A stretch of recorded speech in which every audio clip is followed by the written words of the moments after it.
odd.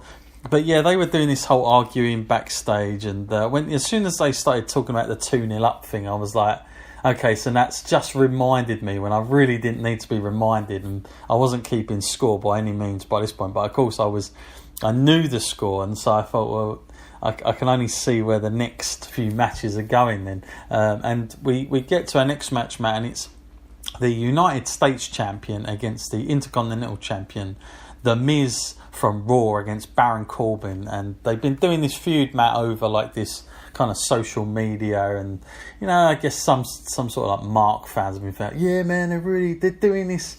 They're doing it for real. It is like proper stuff. He's probably having a go against Maurice, but I don't know how much of that I bought into it. But I did think it was a little bit more creative than the bog standard stuff. Matt, going into this Miz versus Baron Corbin, it's kind of odd, isn't it? Because you think of the characters and the fans, like who would they go for? Are they going to go for Raw or SmackDown? What did you make of these pairing? Because it was slightly, I mean, it's quite odd, isn't it, that they're pairing these two up? Yeah, and I do think it's kind of interesting these days where The Miz does play a heel role, but he finally is getting the cheers despite that, because of the hard work and effort he puts in, and people have come to realise that and actually quite cheer him on for that. But I'm glad you brought up that scorecard situation as well, because like coming into this, this was the match when I was thinking about the whole show that I was most 50-50 on. I was like, well, this could go either way.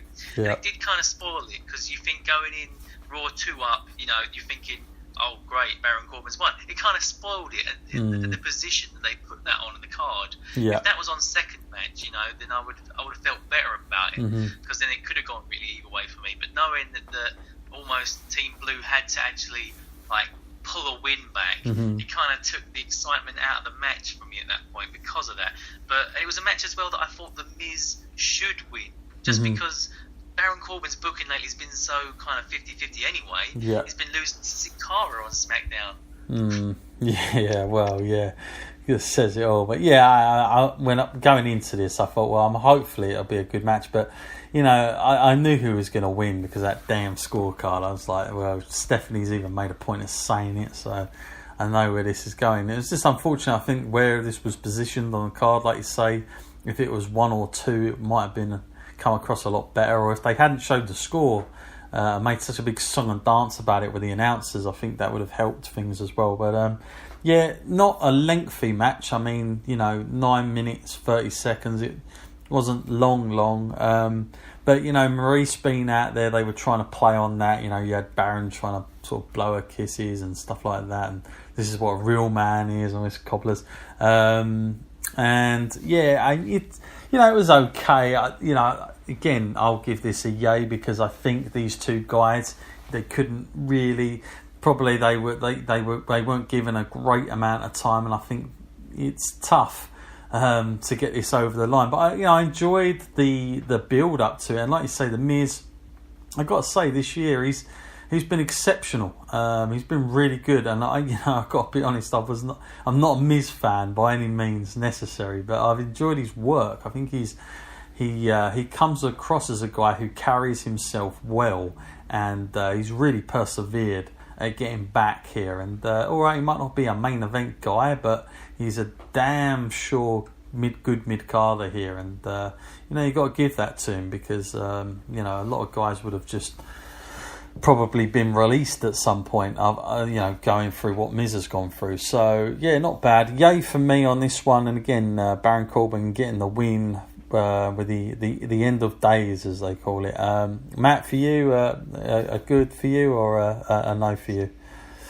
Well, I've got to say, I think they did everything right except for the match. I just felt like when I wanted this match, I was dying to see this match. But then when I actually had it and it was there in front of me, I thought, because the ending had been kind of spoiled by the position that it was in the card and the score at that time. Sure. The excitement was taken from it, and I couldn't engage with it. I couldn't feel like any jeopardy on the part of Baron Corbin, and especially when he was just taking out, the Miz-tourage.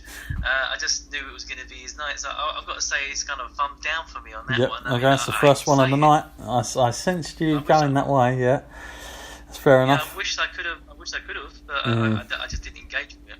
Yeah, no, definitely. Then we get like Renee Young pushed this win for SmackDown, and she's really going on about it. And Corbin said to the Miz, my hand went and your mouth went closed, and all the rest of it. There was a little segment there, and then I don't know what this was going on. We had like a bit where Bayley helps a guy pick out a ring and propose to his girlfriend inside the ring. I mean, honestly, I've seen everything now, Matt, but here we go again. So Bayley, that was involved earlier, is now doing this. Any comments to that, Matt? No, not really. I mean, the way they use Bayley these days, just like, she's the perfect one for the job, isn't she? It's a bit of a shame. I don't think they should be exposing her in that kind of light. Yeah, we get an interview then with Paul Heyman, who said AJ is phenomenal, but he's going to regret beating Jinder Mahal and winning the title because he's going to be stepping in the ring with Brock Lesnar. Typical kind of Heyman promo there, which then takes us on to the next match, Matt, which is Sheamus and Cesaro up against the Usos. This is a match that was sort of like booked a while ago. This is one of the first ones that got made, and for you, Matt, this one going into this, I mean, did you have high expectations on this? Because you've got some great talent here amongst these guys. Because I thought this was better than what I thought it was going to be, quite frankly, given what we'd just done. But the problem was, again, that damn scorecard and the way these announcers were talking about it.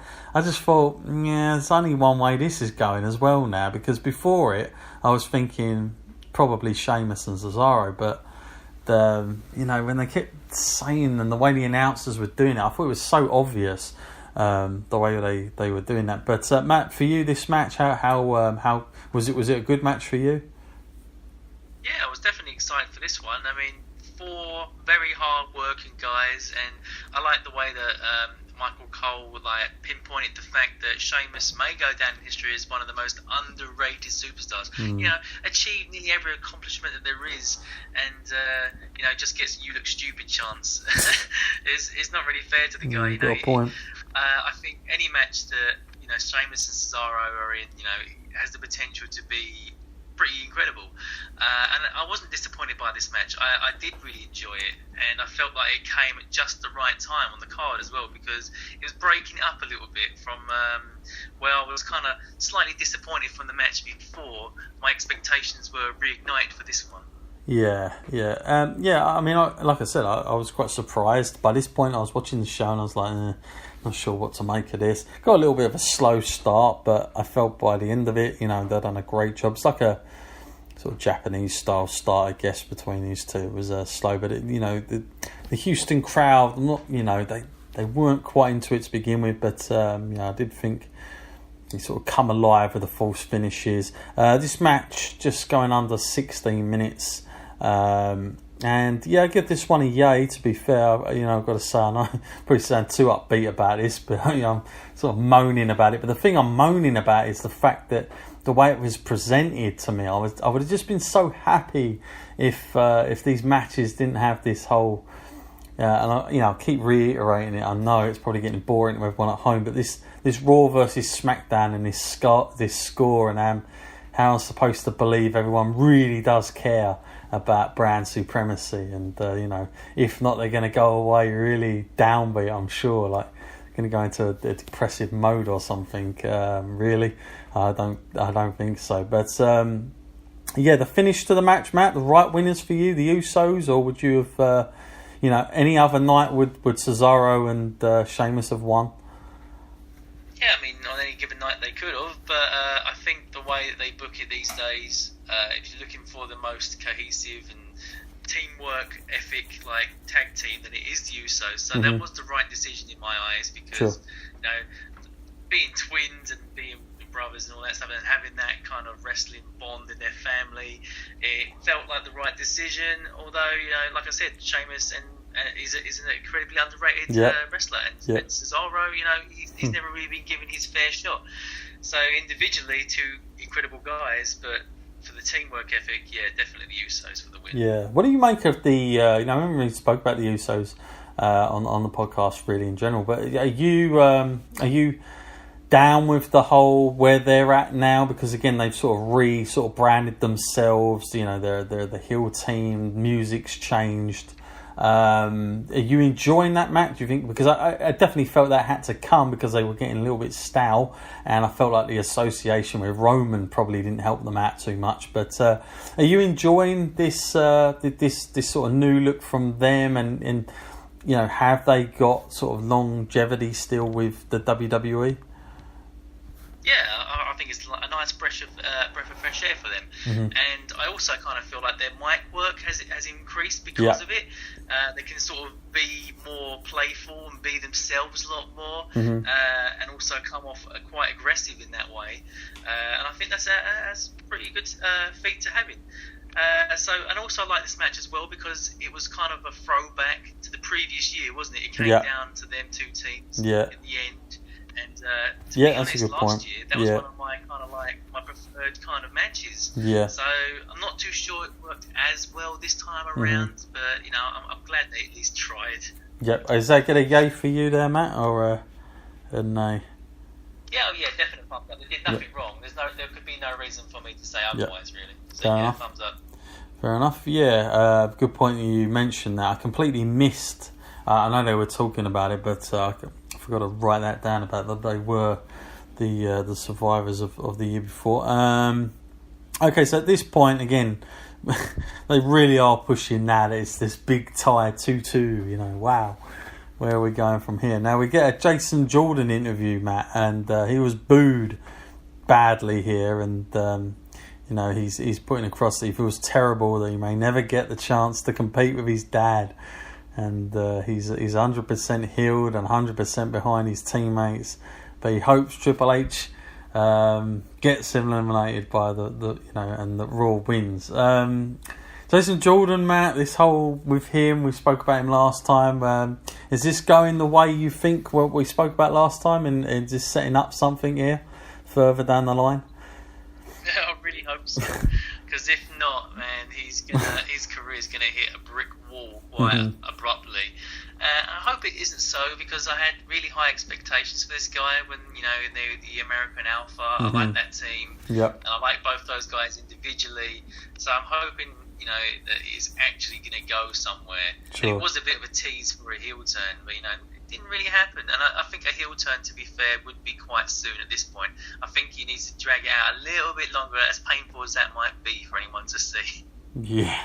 Yeah, well, we've got to see where that goes. Sometimes these things need time, and you can reflect on it a little bit easier than when you're actually in it. Sometimes some of this stuff seems so confusing, i.e. last year, Brock Lesnar versus Goldberg. Certainly, Matt, I remember when we were discussing our podcast this time last year on the Wrestling Skull, and I think we come out of that quite angry. What the hell was going on? What are they doing? Putting their... a 50-year-old guy in, beating their most top prize asset at the time, and probably still is, the way they did. But again, after a while, it all seems to sort of come together, and I ended up giving it all a bit of a pass by the end of it. But sometimes you just got to see things play out to be able to really assess the entire thing fairly. So this brings us now to the next match, and this is the WWE Raw's Women's Champion Alexa Bliss up against the WWE SmackDown's Women's Champion Charlotte.